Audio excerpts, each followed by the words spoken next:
Priscilla, I want you to imagine that I'm watching this show and I'm somebody that's, I'm interested in the automotive industry.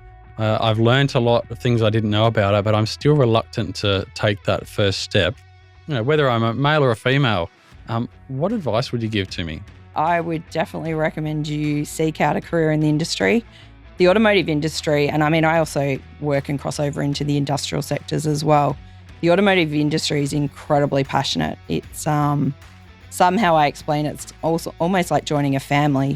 Everyone knows everyone. There's some incredible people, some great mentors within the industry, both, within industry bodies and even just in, your informal mentors if you reach and see someone in the industry, you grab onto them if they're inspiring to you.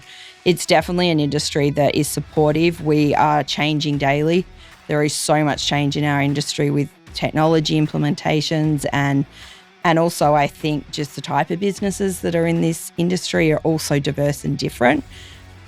And I would say grab it by both hands and seek out opportunities in it, because you never know where you can end up, and it's definitely not pigeonholed to just on the tools.